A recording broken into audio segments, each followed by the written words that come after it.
Buenos días, estamos aquí con Juan González Barba, secretario de Estado para la Unión Europea en el Ministerio de Asuntos Exteriores, Unión Europea y Cooperación. Muchas gracias por recibirnos, Juan, secretario. Gracias, Nacho. Estamos aquí además como parte de un programa que se llama Hablemos de Europa, donde lo que se intenta es contar cómo funcionan los asuntos europeos en España y qué mejor sitio que la Secretaría de Estado desde donde se coordina el trabajo de la Administración. Antes de entrar en materia sustantiva, yo creo que estaría bien, Juan, que nos contaras qué hace la Secretaría de Estado para la Unión Europea, cómo funciona, por qué la necesitamos. Esta es una de las unidades más originales de la Administración porque es como la representación permanente ante la Unión Europea en Bruselas, que depende directamente de esta Secretaría de Estado, una unidad absolutamente híbrida de la Administración. Aquí están representados todos los ministerios. Es una composición que viene desde su propio nacimiento. En sus orígenes fue un ministerio para las relaciones con las comunidades europeas, lo creó Adolfo Suárez en el 79, Leopoldo Calvo Sotelo fue el primer ministro, Ponsete el segundo, y ya en el 82 se crea esta Secretaría de Estado y de alguna manera su composición es la consecuencia natural de los equipos negociadores pluridisciplinares, multiministeriales, que se crearon para negociar la adhesión de España a la Unión Europea. Entonces el resultado se ha mantenido hasta ahora. Hay el ADN de esta Secretaría de Estado en la parte Unión Europea, pero luego también tiene las relaciones bilaterales con los países de la Unión Europea, candidatos y algunos otros de la zona EFTA y ahora el Reino Unido, ¿no?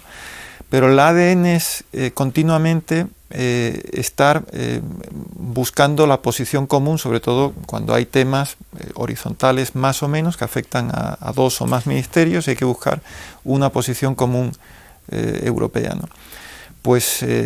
es lo que se hace continuamente a nivel de subdirectores, de directores generales, y al mío, si ya no se encuentra a nuestro nivel, pues entonces pasaría a la Comisión Delegada de Asuntos Económicos del Gobierno y al propio Consejo de Ministros. Pero digamos que es el cauce natural a través del cual se articula la participación diaria de España en la Unión Europea, sin perjuicio, por supuesto, de toda la actuación directa de cada ministerio con sus áreas de competencia, ¿no?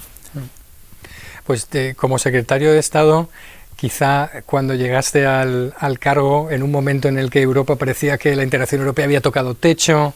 salíamos de una crisis donde, bueno, con algo de daño y parecía que nadie quería más Europa, sino que mucha gente quería menos, y de repente, bueno, por la pandemia, estamos en un momento de integración que mucha gente dice que es histórico por los grandes avances que se han dado precisamente, ¿no? Esta vez es totalmente diferente, estamos viviendo algo muy novedoso en el ámbito europeo. Esto que te está tocando vivir, ¿cómo lo evalúas en términos del avance del proceso de integración? Sin duda, tienes toda la razón, y además el avance y la rapidez del avance, porque cuando se toma conciencia de que esta pandemia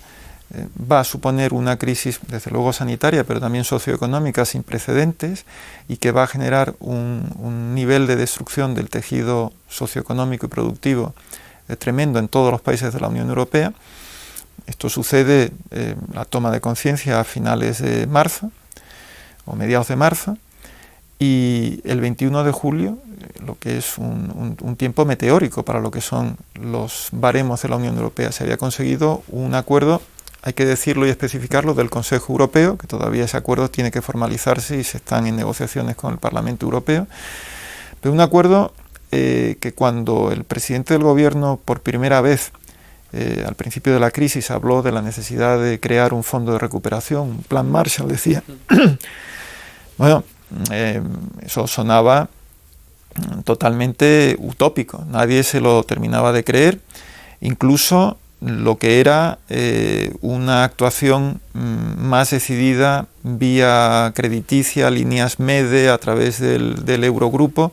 también encontraba serias resistencias, cuanto más un fondo de este calado con 750.000 millones de euros, 500.000 de ellos en transferencias en un principio, luego al final en la negociación fue algo menos, pero esto ha supuesto un antes y un después. No solo esto, sino, por ejemplo, estamos viendo dos ámbitos de competencias, que son el sanitario o el turístico, que eran exclusivamente o casi nacionales. En realidad las competencias que tenía la Unión Europea en materia sanitaria son de apoyo y coordinación, y lo que desde el principio se empezó a pedir es más involucración de la Unión Europea. Que es verdad que dentro de lo que es apoyo y coordinación se puede hacer mucho, pero es todo lo contrario que menos Europa. En el ámbito del turismo, el turismo sí que era una competencia prácticamente nacional. Lo que hacía la Unión Europea era mínimo. Se trataba, todos los ministerios, secretarías de Estado de Turismo, lo que hacen fundamentalmente es promoción turística y luego pues asegurarse que las infraestructuras turísticas de cada país cumplen unos requisitos mínimos, ¿no? Y hemos visto con la pandemia que quizás el sector más afectado, por lo que tiene una industria que se basa en el contacto personal y basada en los servicios, ¿no?, ha venido de una reflexión que se empieza a hacer en la comisaría de Bretón. Se habla del ecosistema turístico, se ve que sufren desde luego muchísimo los países receptores del turismo, pero también los mercados emisores turísticos, porque hay toda una industria turística que la acompaña desde touroperadores, líneas aéreas, y hay una reflexión en la Unión Europea que arranca ahí sobre el carácter horizontal de la industria turística. Te pongo dos casos, por ejemplo, que no solo la revolución ha tenido lugar en el ámbito más obvio, que es el de la pandemia, ¿no?, sino por ejemplo en este del turismo y el sanitario. Y ahí hemos visto en toda esa batería de cosas novedosas, estamos viendo desde impuestos, desde la capacidad de recaudar impuestos propios para gestionar esos fondos que se van a poner en marcha, hasta compras conjuntas de vacunas. Es decir, es un avance casi en todos los frentes con medidas muy novedosas, pero quizá el Fondo Europeo de Recuperación es esa expresión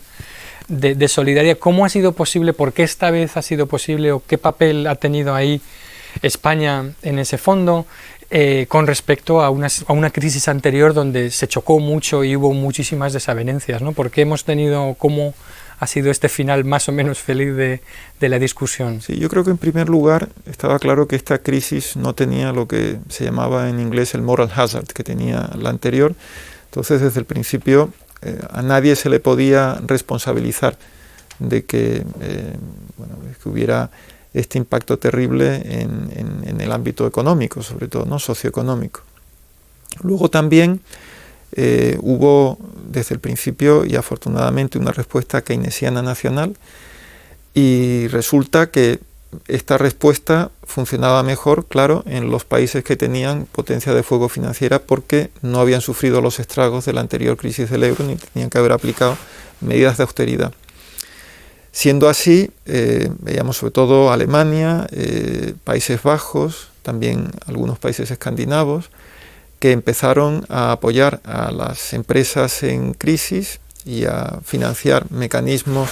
de protección de empleo con unas sumas vía presupuesto que alcanzaban el 5 o 6% del PIB en breve, ¿no? Si esto ocurría así, además, para que esto pudiera ocurrir, se puso en barbecho todo el sistema normal de ayudas de Estado, de control de ayudas de Estado, y lo que veíamos, y fue uno de los argumentos principales que utilizó España, es que si seguíamos así, íbamos a cargarnos, a destruir lo que era uno de los principales frutos de la Unión Europea, que era el mercado interior, el mercado único. Entonces este fue un argumento de mucho peso. Luego también otro de los aspectos es que había una agenda conjunta que gozaba del apoyo no solo de los 27, de las instituciones además, aparte de luego del Parlamento y de la Comisión, y de luego de las opiniones públicas, que era la agenda verde, la agenda digital y luego la agenda de la inclusividad a raíz sobre todo del pilar social acordado en la Cumbre de Edimburgo. Si no se encontraba manera para paliar de manera solidaria el mal que nos había aterrizado, difícilmente íbamos a poder proseguir una agenda que gozaba del apoyo generalizado, ¿no? Entonces, también fue importante que se dijera que la recuperación iba a ser sobre todo verde, digital e inclusiva. Y esto nos va a permitir, este fondo nos va a permitir seguir aferrado a una agenda que, según vemos el futuro de los próximos años y próximas décadas, es fundamental, ¿no? Y bueno, pues digamos que ese fue un poco el principal enfoque que adoptó España. Al principio insistimos en la importancia de una solidaridad fiscal que tenía que tener su materialización en los eurobonos, y hubo 11 Estados miembros que firmaron una carta en defensa de la emisión de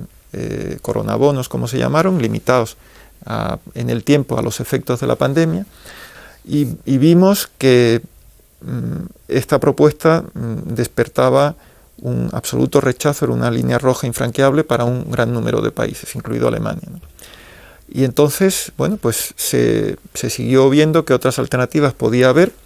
hasta que fue la Comisión la que presentó al final la arquitectura que generó el consenso, que fue la imbricación del Fondo de Recuperación en el presupuesto, de tal manera que las transferencias de recursos se siguieran haciendo vía presupuestaria, pero claro, vía presupuestaria con una inyección tremenda,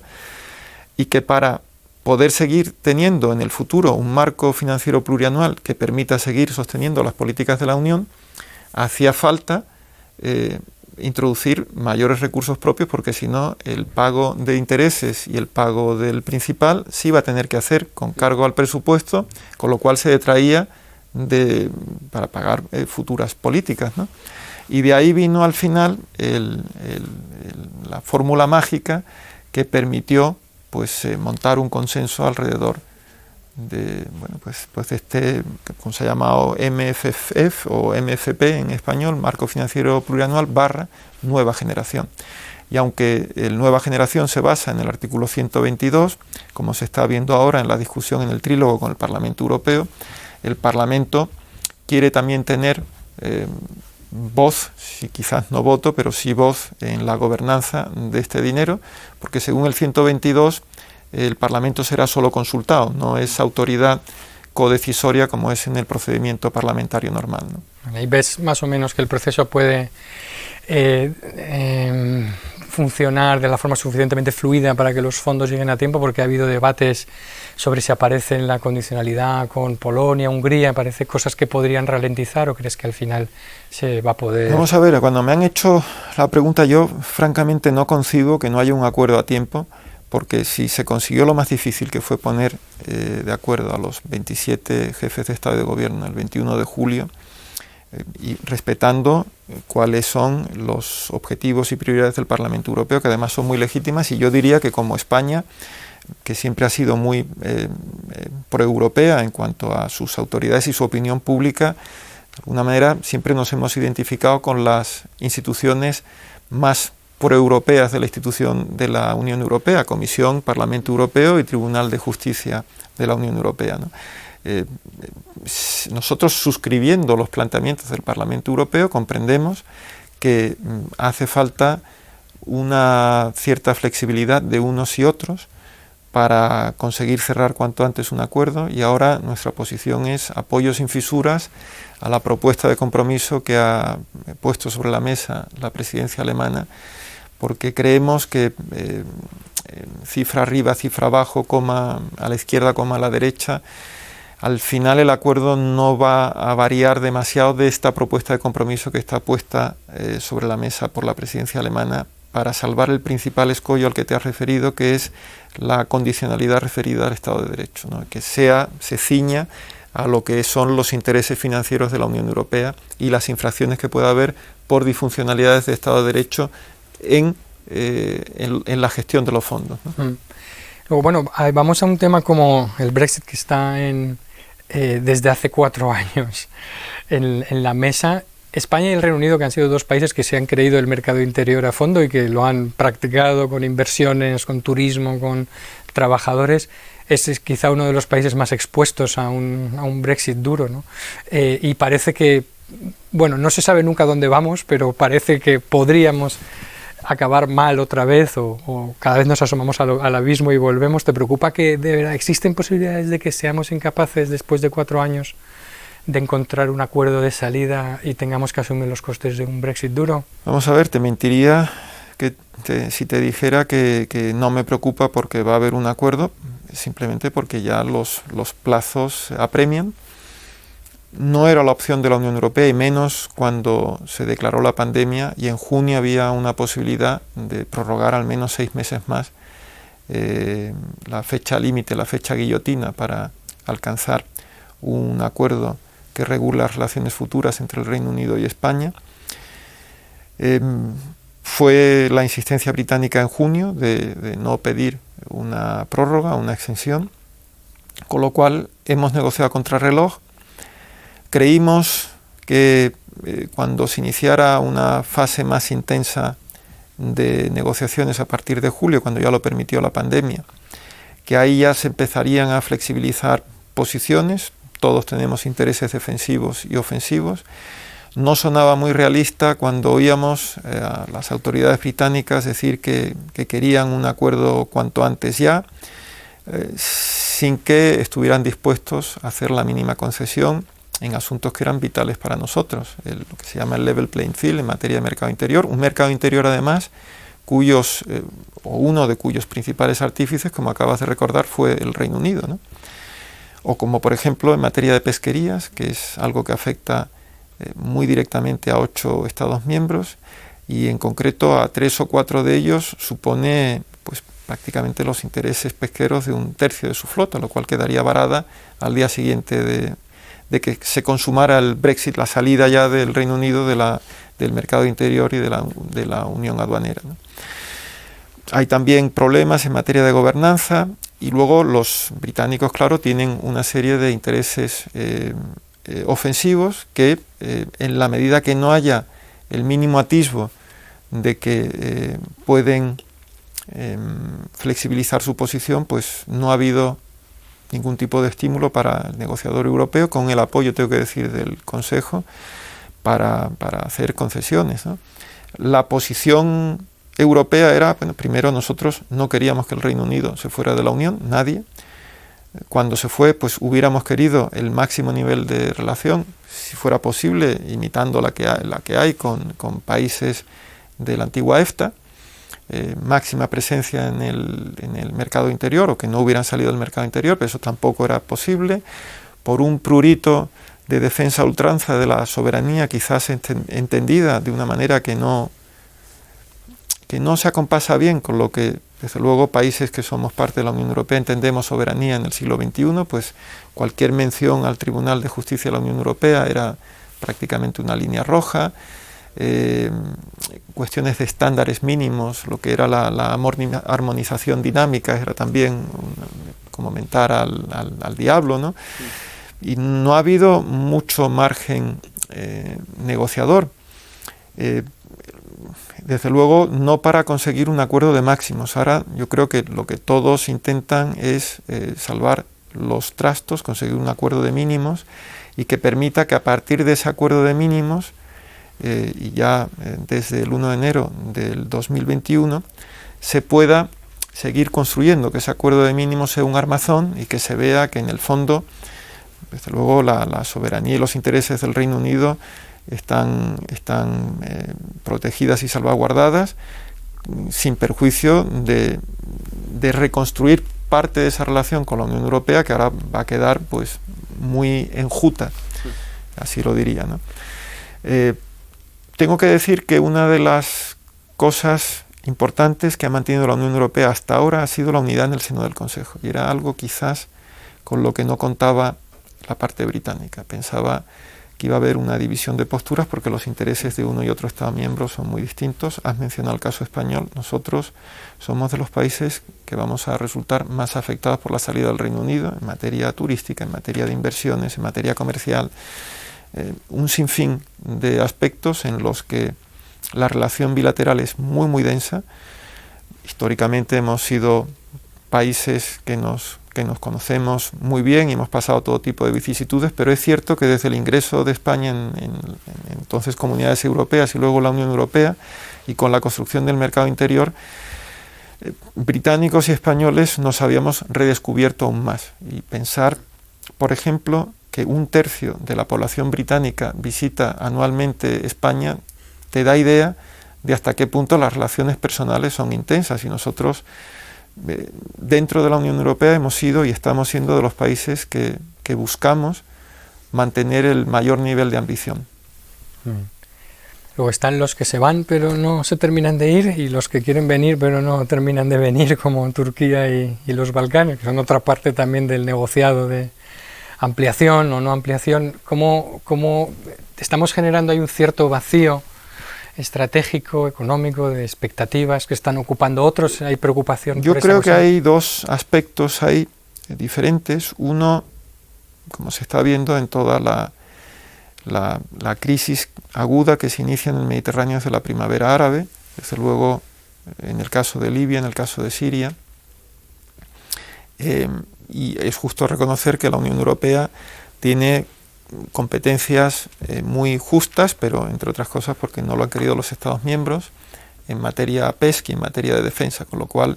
se es injusto cuando se critica a la Unión Europea por no tener el suficiente perfil, y es como si se criticara a una tortuga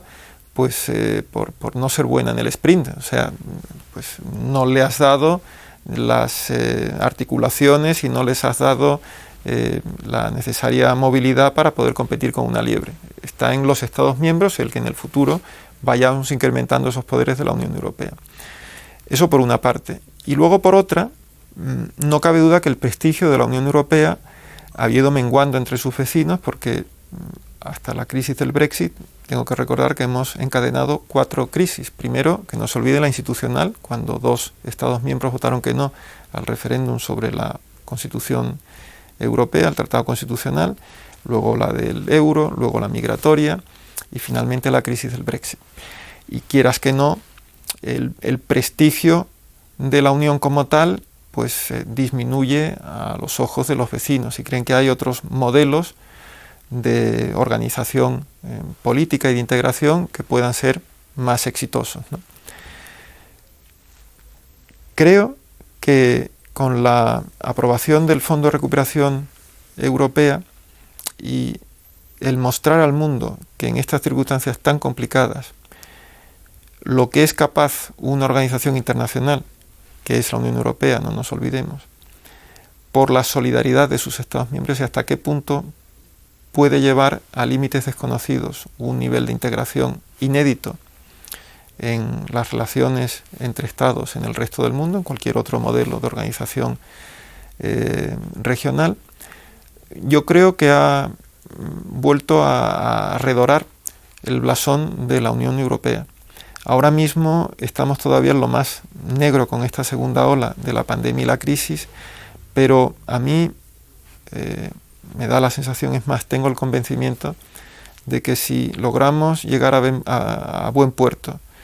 la ejecución de este fondo, con además este sistema innovador de gobernanza, con unas prioridades que están muy en consonancia con la agenda de que hablábamos antes, agenda de transición ecológica, digital e inclusiva, necesaria además para generar empleo que ha sido destruido por la pandemia. Yo creo que la Unión Europea que salga de esto a pesar del Brexit, que es otro golpe duro para el prestigio de la Unión Europea, volverá a suscitar el suficiente atractivo como para que los países candidatos hagan los esfuerzos que tienen que hacer para seguir asimilando el acervo, y sobre todo en materia de Estado de Derecho, democracia, Estado de Derecho, que es clave, así lo dice el artículo 49 del Tratado de la Unión Europea, y desde luego yo diría que el frontispicio de lo que es la Unión Europea se condensa en el artículo 2. Por eso, otro de los problemas actuales de la Unión Europea, las crisis en materia de Estado de Derecho o disfuncionalidades en algunos de los Estados miembros, es uno de los retos más graves que tiene que afrontar la Unión. En la cuestión migratoria, o la otra crisis que ha sufrido la Unión Europea, la crisis migratoria, la crisis de refugiados, España ha tenido también su exposición, con el flujo, el aumento inesperado de flujos de migración irregular por las rutas que atravesaban España. Hay ahora un intento de rehacer ese pacto migratorio en el ámbito de la Unión Europea. Has dicho que te parece mejorable. ese pacto. ¿Cuál es la posición de España y qué te gustaría ver en ese pacto que no tiene o qué deberíamos quitar de ese pacto que sí que tiene? Ese pacto se tiene que basar en dos principios que tienen que tener la misma ambición en el acuerdo que al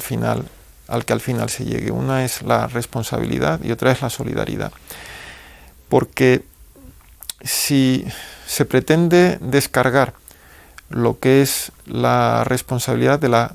gestión de flujos de solicitantes de asilo y de migrantes que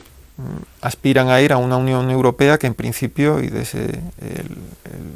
convenio Schengen, desde su comunitarización en el Tratado de Ámsterdam, suprimió, salvo circunstancias excepcionales, los controles internos, las fronteras internas. Entonces, unos migrantes y solicitantes de asilo que buscan instalarse en la Unión Europea en su conjunto. Si se pretende trasladar que la responsabilidad para la gestión del trámite del procedimiento de asilo y si al final no se concede la protección internacional del trámite para gestionar el retorno a sus países de origen o tránsito, en su caso, digo que recaigan los países de primera entrada es algo que es políticamente inaceptable, ¿no?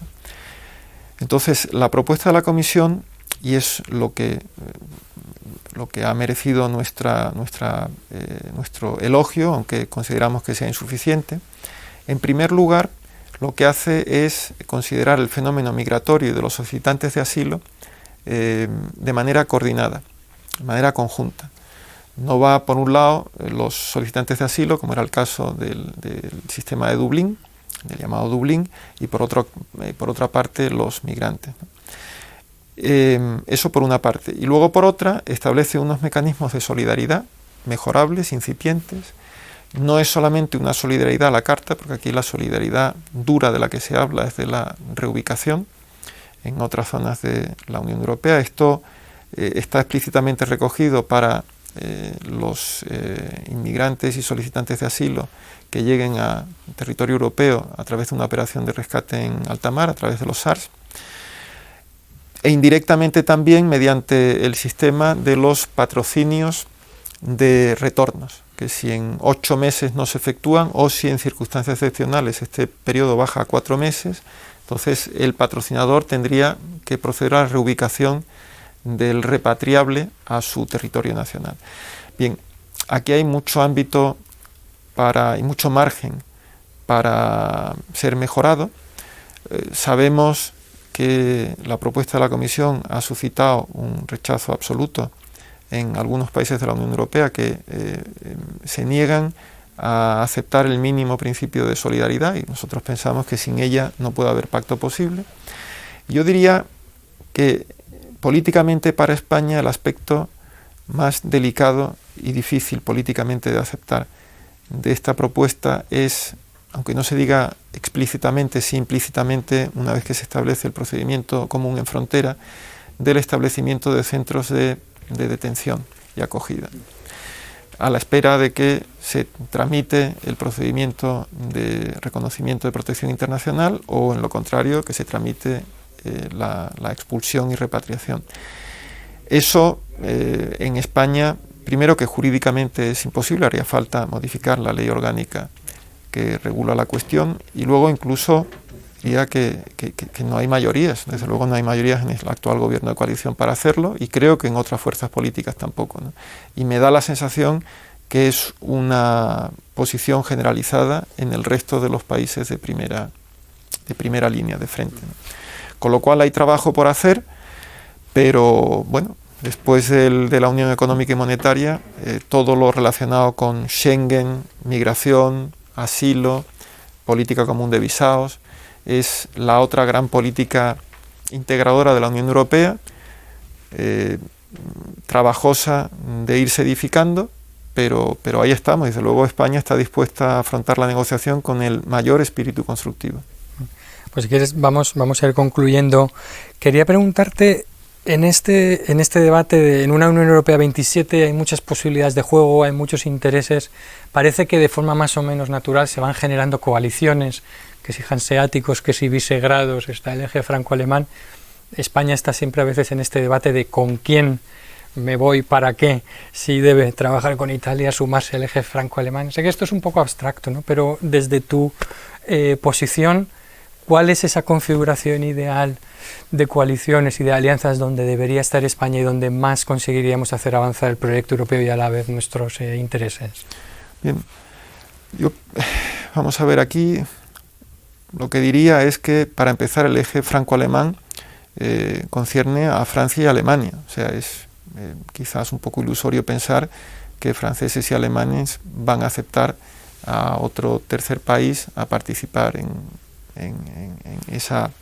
negociación continua para acercar posiciones que muchas veces están alejadas.